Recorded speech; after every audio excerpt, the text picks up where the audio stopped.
5, 4, 3, 2, 1, go! Exway's ahead. Okay, this is more what I expected. Oh yeah, faster. Oh. Okay. Okay, hope they're recording over there. Ready? Yeah. 5, 4, 3, 2, 1, go! Woo! Uh-oh.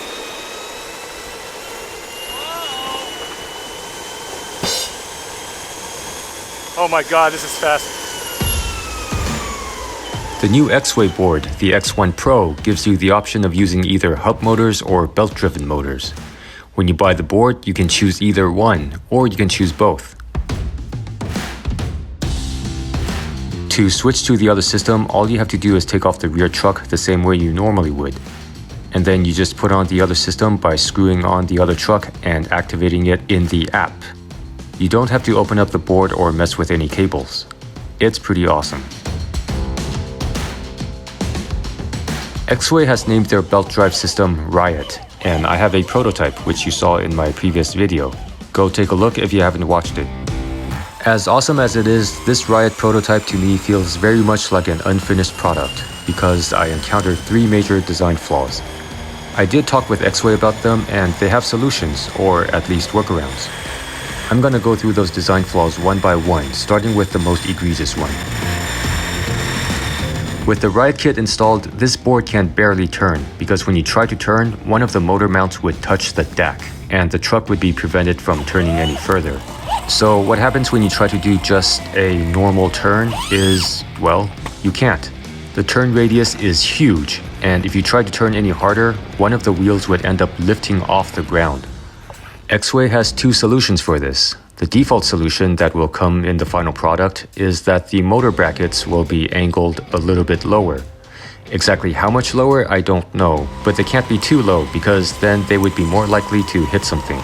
For example, if you ride over a large speed bump, you could end up scraping the motor mounts if they're too low.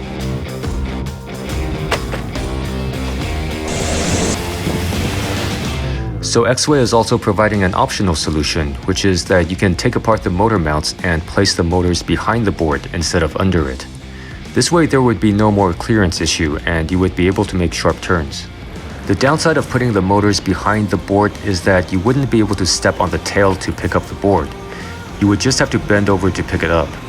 Also, depending on how the motors are positioned behind the board, you might need to use a wrench to adjust the nut on the kingpin because there might not be enough room for a T-tool.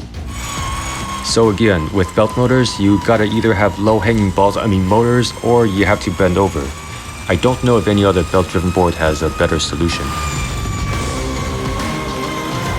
The second major design flaw that I encountered on this prototype Riot is that there's no way to adjust belt tension. Exway will fix this, but for those of you who don't know what I'm talking about, let me explain. If the belts are too tight, then the board is wasting energy, and you get less range than you should. In fact, the belts on this prototype right now are too tight. If the belts are too loose, then the teeth on the belts and pulleys could separate, and you would have trouble braking. You need to be able to adjust the belt tension because, first of all, your replacement belt may not be 100% the same length as your original belt. The new belt could be too tight or too loose. Second, these belts stretch over time. If you can't adjust belt tension, then when the belts become loose, all you can do is replace them. But if you can adjust the tension, then you would not need to replace the belts nearly as often. Again, the final version of Riot will allow you to adjust belt tension. As you can see in this footage from Exway, the motor pulley can be repositioned to tighten or loosen the belt. The final design flaw is not as bad, but it's just really annoying. On this prototype, because the motors are so close to the charging port, opening that rubber flap on the charging port and then getting the charger cable between the motors to connect to the port can be challenging. But since the motors are going to be repositioned, accessing the charging port should become less of a problem. And if the motors are behind the deck, then it should be no problem at all. Once again, this video is talking about a prototype version of Riot. Please hit the like button if this video was helpful. Subscribe to this channel for more. Thanks for watching.